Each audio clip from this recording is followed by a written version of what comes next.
इस खेल में आदत लगना या आर्थिक जोखिम संभव है। जिम्मेदारी से खेलें। This is My 11 Circle presents Impact Picks of the Week. We're looking back at the last week of league stage play in IPL 2025 and also giving you a taste of who you should be considering for the all-important playoffs for IPL 2025. On the show, we've got Tom Moody, Wasim Jaffer. Before we look ahead, let's look back. Frenetic last week with no team wanting to be in the top two, but some standout individual performances.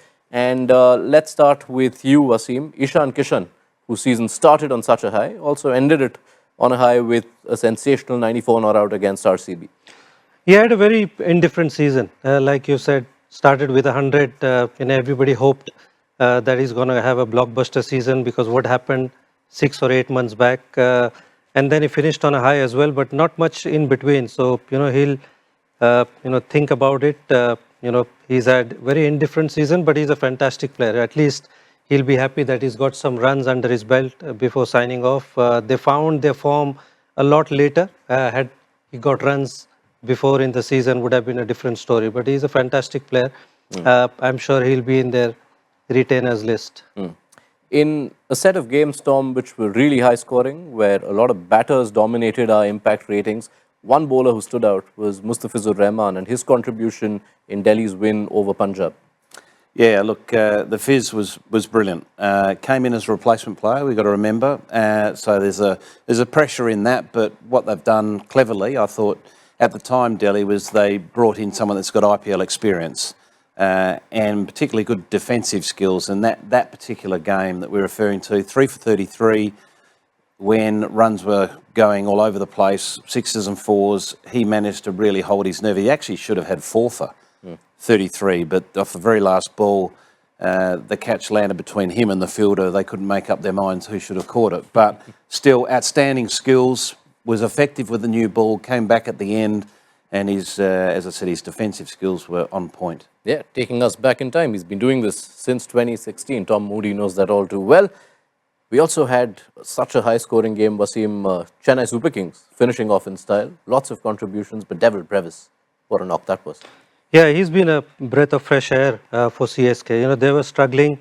First of all, fantastic signing, in the mid-season. He's again coming with a very good form in probably SAT 20. Yeah. And then what they were lacking, runs in between, middle overs. They had a very good few signings at the start, Ayush Matre, but Deval Brevis have been fantastic. The way he dominated in few games, and especially in this one, the way he scored runs, 23 ball, 57, just taken the game away from Gujarat completely. Yeah, that allowed Chennai Super Kings to post 230 against Gujarat Titans. But if we thought that was the peak for Sunday, Heinrich Klaassen had other ideas. Sunrisers Hyderabad smashed it against KKR in Delhi. Yeah, again, a very good surface, small ground. Klaassen's had a modest season until this innings sort of really just put a little bit more shine on his season. And we all know how destructive he can be. But the interesting thing around this particular innings, his entry point, he came in a bit earlier. So he had the opportunity to get settled. But he's also one of those impact players that you don't have to shield from spin because he dominates spin. So really just outside of the power play is probably his best entry point where he can really hurt you in those middle overs. And he did very much that. I think he ended up with 105 off 39 balls. I think 9 sixes in that 100 as well. It was just an absolute masterclass of, brutality, wasn't it? The way that he just monstered the ball, all around the ground was a sight to behold. Yep. And so curious that in this last week of league stage play, every single player who's topped these charts has come from the teams that are not part of the playoffs. But now it's time to focus on those teams. The top 4 was decided a while back. The top 2, well, that's taken some time, but we do know the 4 teams that will be there. I'd ask all of you to pick one player from each of the teams. Let's start with Mumbai Indians. Wasim, the player who will have the most impact. I'm going to go with Sky because I think he's found his mojo. Started very slow at the start of the tournament, but he's a model of consistency in the last 7 or 8 games. The way he's been batting, given them momentum in the recent last game as well, where they scored 48 in the last 2 overs, where he hurt the opposition. So I feel going into the playoffs, somebody who's as experienced as he is, somebody who scores against pace and spin, I feel he's going to be such an important player. Yeah, he's forgotten what it's like to score less than 30 every time he comes out to bat. Tom, I'm wondering who you're picking from Mumbai. It's a pretty easy one, isn't it? Jasprit Bumrah for me. You know, he's the best. He's the master, top of the class when it comes to pace bowling around the world at the moment. Not only in this format, but I think every format. He makes such a difference to that side in all phases of the game. And he's just such a valuable asset where he can halt things if things are starting to slide, but he can also sort of break things open and make it very easy for Mumbai to keep marching on. All right, let's turn our attention to Gujarat Titans, who've lost back-to-back games for the first time this season to enter the playoffs, which has also seen law of averages catching up with the top order. Are you backing them to come good? I think so. I think, you know, they had a bit of failure before the playoffs, which kind of, you know, woken them up. So I think it's a good, you know, wake-up call for them. So I'm going to go with Sai Sudarshan. I think he's in fantastic form. Somebody who's got runs in the playoffs as well, so he knows what it takes to score runs. And I feel he'll also feel the way he's batted in the league phase to take them into the playoffs. So, you know, I'm putting my money on Sai Sudarshan. Does that mean you're picking Shubman Gill? No, I'm going to stick to the bowling theme because I think bowlers win finals. Prasanth Krishna, for me, is the one. I think he's had an outstanding season. You know, he's up there in the leading wicket takers.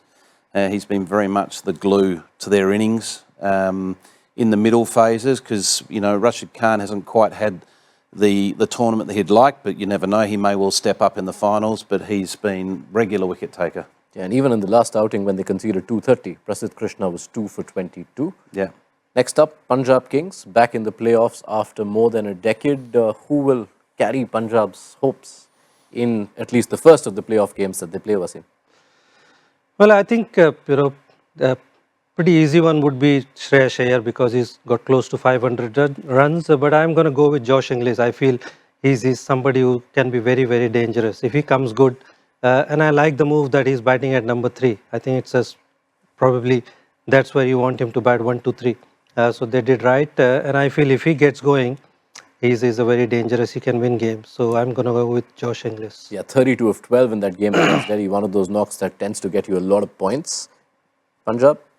Ashdeep, for me. I just think he's bowling well. He's obviously just recently had the good news about being selected for the Tour of England, which will be another added boost for him for confidence. But to me, I think he's a really important part of their attack. You know, particularly, you know, given that they've just lost Marco Janssen, so he's going to have to step up with another or a new sort of fast bowling partner. But his sort of ability to take wickets early and to be able to close things down at the end, I think is going to be vital.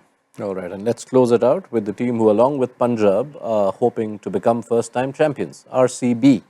Wasim Jafar, RCB's hopes rest with? Well, I'm going to go with another batter, Virat. Obviously, you know, it's such an important tournament for him. You know, looks like this could be an RCB season. So, you know, the next game that we talked about, and then again in the playoffs. So, they'll be hoping that he carries his good form and takes them to a decent total, and then one of the bowlers that Tom picks will win them the game or the tournament. Yeah, love the consistency. Who's the bowler who's winning RCB the tournament potentially? Well, their best bowler this season's been Hazelwood, even though he's been missing for a few weeks. Him coming back is a huge boost.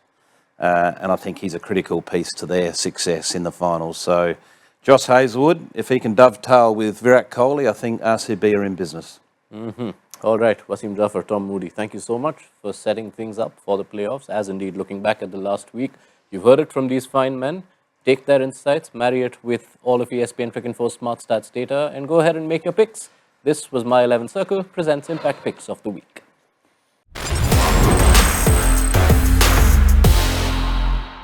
इस खेल में आदत लगना या आर्थिक जोखिम संभव है। जिम्मेदारी से खेलें।